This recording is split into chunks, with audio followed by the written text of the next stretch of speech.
شادی کے 12 طویل سال گزر چکے تھے، لیکن میرا آنگن ابھی تک اولاد کی کلکاریوں سے محروم تھا۔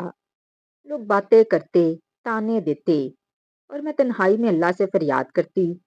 اسی دوران میرے دیور کے ہاں چوتھی بیٹی کی پیدائش ہوئی۔ جب میں ہاسپٹل گئی تو دیکھا کہ میری دیورانی شازیہ اپنی گود میں بیٹی کو لے کر رو رہی تھی۔ اس کے چہرے پر خوشی کی بجائے ایک عجیب سی مایوسی تھی، شاید وہ بیٹے کی تمنا کر رہی تھی۔ میں نے اپنا ٹوٹا ہوا دل سنبھالا اور بڑی ہمت کر کے اس سے کہا، شازیہ یہ بیٹی مجھے دے دو، میں اسے اپنی جان سے بڑھ کر پالوں گی، اور تم دیکھنا اسے کبھی کسی چیز کی کمی نہیں ہونے دوں گی۔ میری بات سن کر وہاں موجود سب لوگ خاموش ہو گئے۔ میرے دیور وہیں بیٹھے تھے۔ میری ساس نے مداخلت کرتے ہوئے کہا، رفت ٹھیک کہہ رہی ہے، یہ بچی اسے دے دو، اس کا بھی دل بہل جائے گا۔ دیور نے بھی بڑے ظرف کا مظاہرہ کیا اور کہا، بھابی یہ بھی آپ ہی کی بیٹی ہے، آپ لے جائیں۔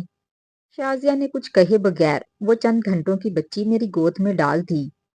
میں اسے اٹھا کر اپنے گھر لے آئی۔ ہم لوگ الگ گھر میں رہتے تھے، جبکہ دیور اور ساس ایک ہی ساتھ تھے۔ میں نے اس بچی کا نام فروا رکھا۔ میں اور میرے شوہر اسے پلکوں پہ بٹھاتے، اس کی ہر چھوٹی چھوٹی خواہش کو پورا کرتے، لیکن شازیہ، جس کی زبان بہت لمبی تھی اور جو بات کرنے سے پہلے کچھ نہیں سوچتی تھی، اس کا رویہ بولنے لگا۔ جب بھی خاندان میں کوئی شادی یا تقریب ہوتی اور کوئی میری بیٹی کی تعریف کرتا کہ رفت تمہاری بیٹی تو بہت پیاری ہے، تو شازیہ فوراً سب کے سامنے کہہ دیتی، یہ میری بیٹی ہے، میں نے اسے دی ہے۔ یہ سن کر میرا دل لہو لہان ہو جاتا۔ مجھے لگتا کہ لوگ مجھے ایک بار پھر بانجھ ہونے کا طعنہ دے رہے ہیں۔ میں نے اسے اس وقت پالا جب وہ 1 دن کی تھی، لیکن پھر بھی دنیا کی نظر میں وہ میری نہیں تھی، کیونکہ میں نے اسے جنم نہیں دیا تھا۔ انہی دنوں میری چھوٹی بہن کے ہاں دوسری بیٹی ہوئی۔ جب اس نے دکھ کا اظہار کیا تو میں نے اسے فون پر کہا، تم شکر کرو کہ وہ تمہاری اپنی ہے، تمہیں کوئی بانجھ تو نہیں کہے گا، کوئی یہ تو نہیں کہے گا کہ تم نے کسی کی بچی مانگ کر پالی ہے۔ لوگ بہت ظالم ہوتے ہیں، وہ کبھی کسی کے پالنے کی محنت کو تسلیم نہیں کرتے۔ فروا جیسے جیسے بڑی ہو رہی تھی، شازیہ نے اپنی چھوٹی بیٹی رافیہ کے ذریعے فروا کو اپنے گھر بلوانا شروع کر دیا۔ جب وہ فروا کو لینے جاتی تو شازیہ طنز کرتی، تم سے اتنا بھی حوصلہ نہیں ہوتا، میرا حوصلہ دیکھو، میں نے اپنے جگر کا ٹکڑا تمہیں دے دیا۔ میں شرمندہ ہو کر خاموش رہتی۔ حد تو تب ہو گئی جب ایک دن فروا نے روتے ہوئے مجھ سے کہا، ماما، چچی کہتی ہیں کہ آپ میری سچی ماں نہیں ہو، رافیہ کے بابا میرے اصل پاپا ہیں۔ یہ سن کر میرے پاؤں تلے سے زمین نکل گئی۔ میں نے غصے اور دکھ میں فروا سے کہا، اب وہ چچی کے گھر نہ جایا کرے۔ جب یہ بات شازیہ تک پہنچی تو وہ میرے گھر آ گئی اور محلے والوں کے سامنے تماشا کھڑا کر دیا۔ وہ چیخ چیخ کر کہہ رہی تھی، تم بانجھ تھی، تم دونوں میاں بیوی دیواروں سے سر مارتے تھے، مجھے ترس آیا تو میں نے اپنی بیٹی دے دی، اب تم اسے مجھ سے ہی دور کرو گی، تم احسان فراموش ہو۔ میں اس دن بہت روئی اور سجدے میں جا کر اللہ سے پوچھا کہ کیا میں اتنی بری ہوں؟ وقت کا پہیہ گھومتا رہا۔ فروا جوان ہو گئی۔ وہ پڑھائی میں بہت اچھی تھی اور مجھ سے بہت محبت کرتی تھی۔ میں نے اسے ایک دن بٹھا کر سچ بتا دیا تو اس نے میرا ہاتھ تھام کر کہا، ماما، جنم دینے والے سے زیادہ پالنے والا بڑا ہوتا ہے، میرے لیے آپ ہی میری سب کچھ ہو۔ جب فروا کے سرکاری کاغذات بھرنے کا وقت آیا تو میں نے اصرار کیا کہ والد کے خانے میں میرے شوہر کا نام لکھا جائے۔ میرے شوہر ڈر رہے تھے کہ یہ جائز کام نہیں، مگر میں نے کسی کی نہ سنی۔ ہم نے اپنا ایک پلاٹ، 2 دکانیں اور میرے جہیز کا پلاٹ بھی فروا کے نام کر دیا۔ جیسے ہی جائیداد کی منتقلی کی خبر شازیہ کے کانوں تک پہنچی، اس کا برسوں کا احسار ختم ہو گیا اور وہ لالچ میں اندھی ہو کر مطالبہ کرنے لگی کہ اسے اس کی بیٹی واپس چاہیے تاکہ وہ اس کی جائیداد پر قبضہ کر سکے۔ شازیہ کی زبان سے اپنی بیٹی کی واپسی کی بات سن کر میرے تو پیروں تلے سے زمین ہی نکل گئی اور میرے دل میں ایک ایسا انجانا خوف بیٹھ گیا کہ کہیں وہ سچ میں مجھ سے میرے جگر کا ٹکڑا نہ چھین لے۔ اگرچہ میرے دل گواہی دیتا تھا کہ میری فروا مجھے کبھی بھی چھوڑ کر نہیں جائے گی، لیکن ایک ماں کا دل تو ویسے ہی اندیشوں میں گھرا رہتا ہے۔ پھر ایک دن شازیہ نے اپنی ضد پوری کرنے کے لیے پورے خاندان کو اکٹھا کر لیا، جہاں پنچایت لگی، اور اکثر لوگ یہی کہہ رہے تھے کہ جب تم نے بیٹی خود اسے دی اور اس نے 12 سال خون پسینہ ایک کر کے اسے پالا ہے، تو اب یہ بیٹی اسی کی ہے، اس پر ظلم مت کرو۔ مگر شازیہ آپے سے باہر ہو رہی تھی اور چیخ چیخ کر سب کو بتا رہی تھی کہ میں اس پر کورٹ کیس کر دوں گی، کیونکہ یہ بیٹی میری ہے اور یہ لوگ احسان فراموش ہیں جنہوں نے میری بیٹی کو مجھ سے ملنے تک نہیں دیا۔ وہ مجھ پر کیچڑ اچھالتے ہوئے کہنے لگی کہ اس گھر میں غلط لوگوں کا آنا جانا ہے اور میں نہیں چاہتی کہ میری بیٹی ایسے برے ماحول میں رہے۔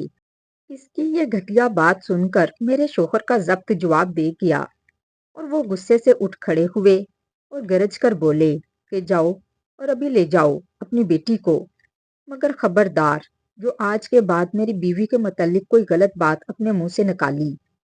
اسی گرما گرمی کے دوران فروا کالج سے گھر پہنچی تو شازیہ نے لپک کر اس کا ہاتھ پکڑا اور فاتحانہ انداز میں کہا کہ چلو میری بچی، میرے ساتھ چلو، میں تمہاری اصل ماں ہوں، چلو اپنے گھر چلتے ہیں۔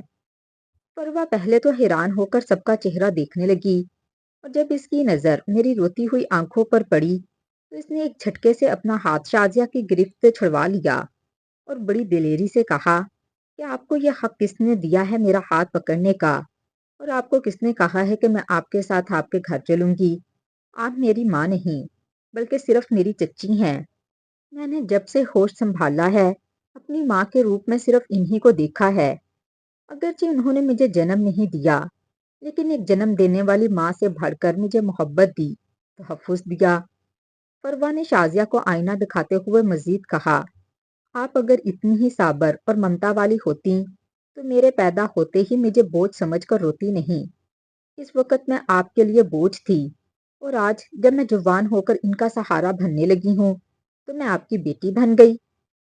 اس نے دو ٹوک لہجے میں سب کو سنا دیا کہ وہ کبھی اپنی ماں کو چھوڑ کر نہیں جائے گی، اور اگر کیس ہوا تو وہ اللہ کو حاضر ناظر جان کر اپنی سکی ماں کے خلاف گواہی دے گی کہ اس عورت نے ہمارے گھر کا سکون برباد کیا ہے۔ فروا نے شازیہ کو اپنی باقی تینوں بیٹیوں کی قدر کرنے کا مشورہ دیا اور صاف صاف کہہ دیا کہ میرے دل میں ماں کی جو صورت ہے وہ آپ کی نہیں، وہ میری رفت ماں کی ہے۔ فروا کا یہ دو ٹوک جواب سن کر شازیہ تو ہکا بکا کھڑی کی کھڑی رہ گئی، جیسے اسے کاٹو تو بدن میں لہو نہیں۔ اسی دوران میرے دیور آگے بڑھے اور انہوں نے شرمندگی سے سر جھکائے ہوئے شازیہ کا ہاتھ پکڑا اور اپنے بھائی سے معافی مانگتے ہوئے کہا، بھائی صاحب، یہ عورت پاگل ہو گئی ہے، آپ مجھے معاف کر دیں۔ انہوں نے سب کے سامنے وارننگ دی کہ اگر آج کے بعد شازیہ نے ایسی کوئی حرکت کی یا اس گھر کا سکون برباد کیا تو وہ اسے طلاق دے دیں گے۔ طلاق کا نام سن کر شازیہ کے تو ہوش ہی اڑ گئے اور وہ خاموشی سے اپنے شوہر کے پیچھے چل پڑی۔ یوں اس تماشے کا اختتام ہوا اور میری بیٹی نے ثابت کر دیا کہ رشتے صرف خون کے نہیں بلکہ خلوص اور پرورش کے بھی ہوتے ہیں۔ اس کے بعد پھر سب جب چلے گئے تو فروا میرے سینے سے لگ کر پھوٹ پھوٹ کر رو دی۔ اس دن مجھے احساس ہوا کہ اللہ نے مجھے اولاد نہیں دی بلکہ اس نے تو مجھے ایک محافظ دیا ہے۔